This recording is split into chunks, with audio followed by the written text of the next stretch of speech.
할렐루야. 더운 날씨에 또 습도도 높은데 어떻게 지내고 계신지요?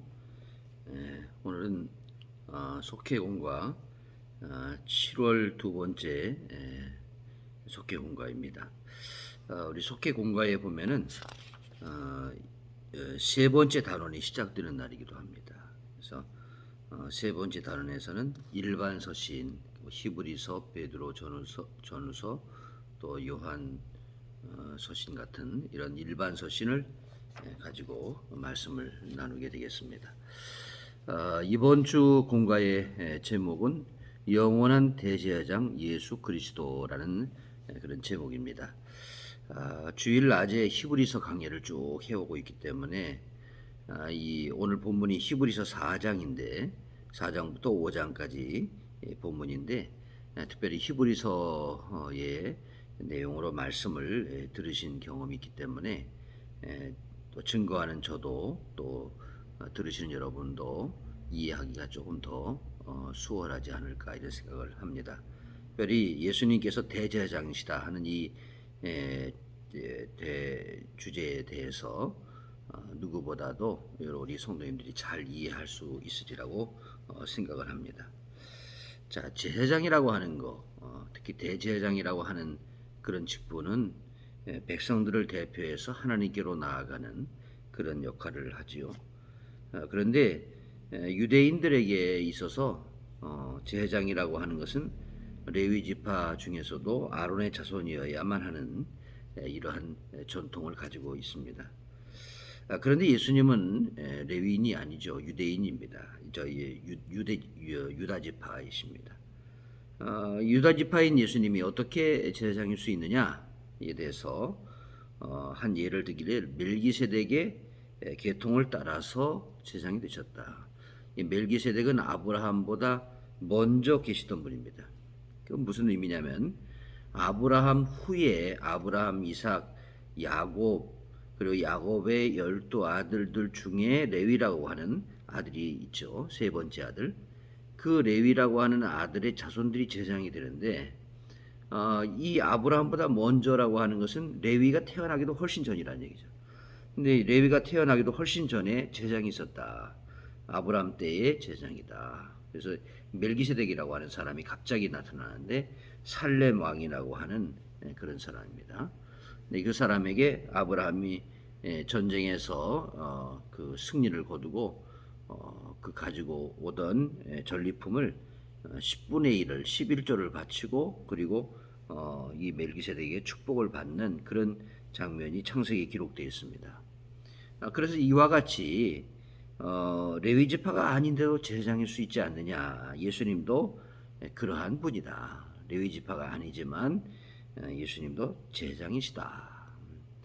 이렇게 이제 전제를 해놓고 그 뒤에 이제 설명이 되어지기는 예수님은 땅의 제사장이라는 것이 아니라 땅에 있는 성전은 모형이고 진짜 성전은 하늘에 있는데 그 진짜 성전인 하늘 성전의 제사장이시다. 대제사장이시다.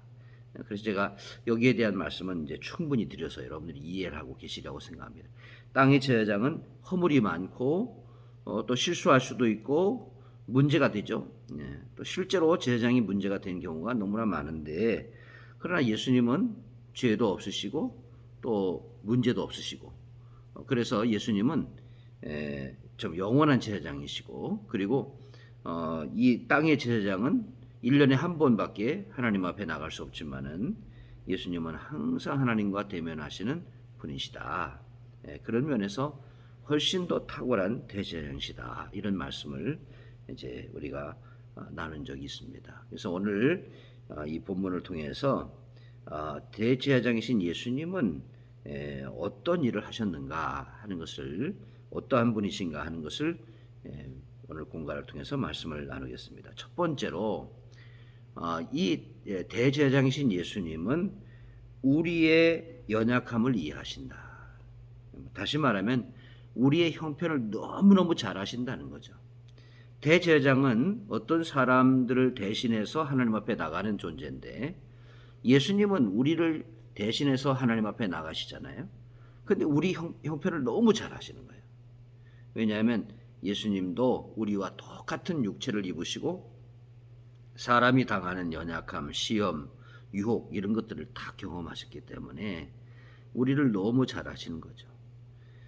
그렇게 예수님이 우리의 모든 형편을 다 하시고 그리고 우리를 대신해서 십자가에서 우리가 당해야 될 그 고통과 외로움과 또 아픔과 모욕과 멸시와 이런 것들을 다 직접 담당하셨기 때문에 우리 인간의 약함, 연약함, 부족함 이건 너무나 잘 이해하시는 분이라는 거예요. 여러분 뭐 세상에서도 어떤 법의 문제를 해결하려면 변호사가 필요하죠. 변호사가 나를 잘 이해해야 나를 변호할 수 있는 것이죠. 만약에 잘 모르면 변호를 할 수가 없습니다. 근데 예수님은 우리를 잘 아신다. 그래서 대제사장으로서도 아주 훌륭하시다. 얼만큼 잘 아시느냐? 머리털까지 세심받을 정도로 우리를 너무너무 잘 아신다는 거죠. 그 다음에 두 번째로 예수님은 어떤 제사장이시냐?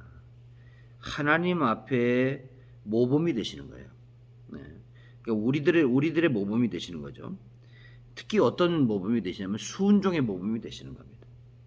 예수님의 그 기도 가운데 겟세마네 동산의 기도를 보시면 아버지여 할만하시거든 이 잔을 내게서 지나가게 하옵소서 그런 기도를 하시죠.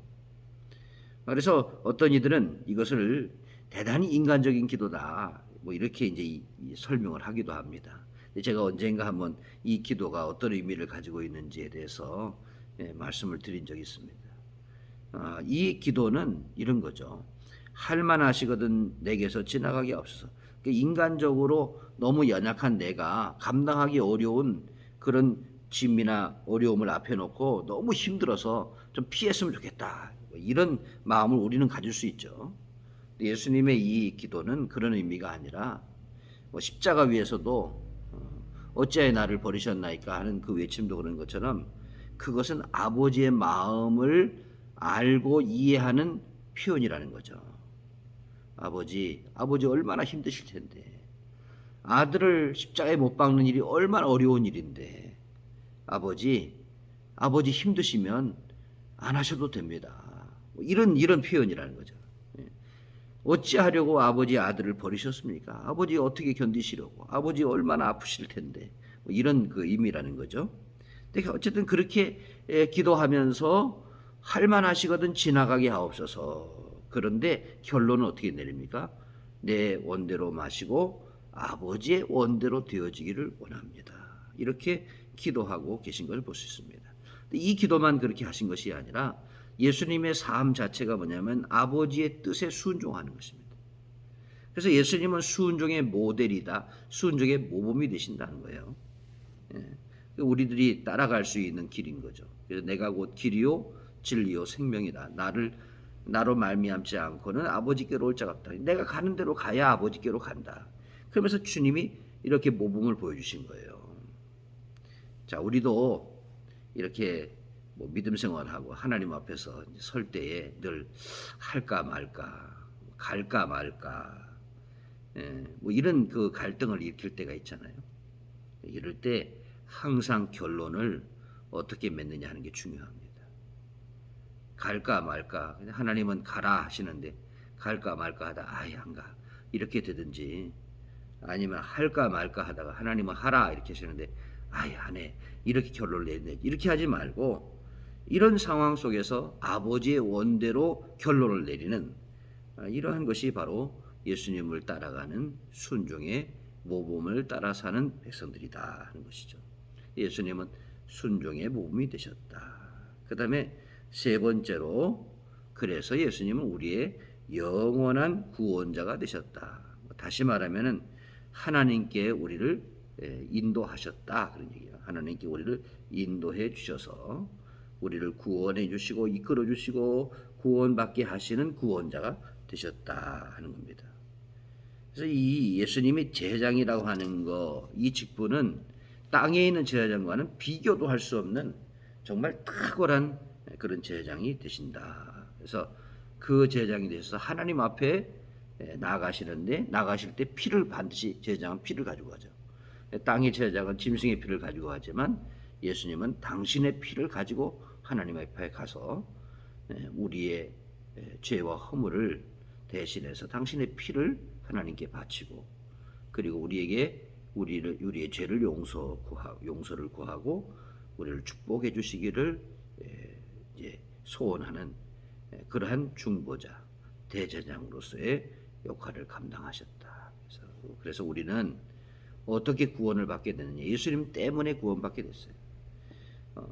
제사장 때문에 이 제사장이 하나님 앞에 나아가서 우리 형편을 헤아리고 대신 나가고 또 모범이 되고 그리고 우리를 인도해 주시는 구원자가 되셔서 예수님을 인하여 우리가 구원을 받게 되었다 하는 것입니다.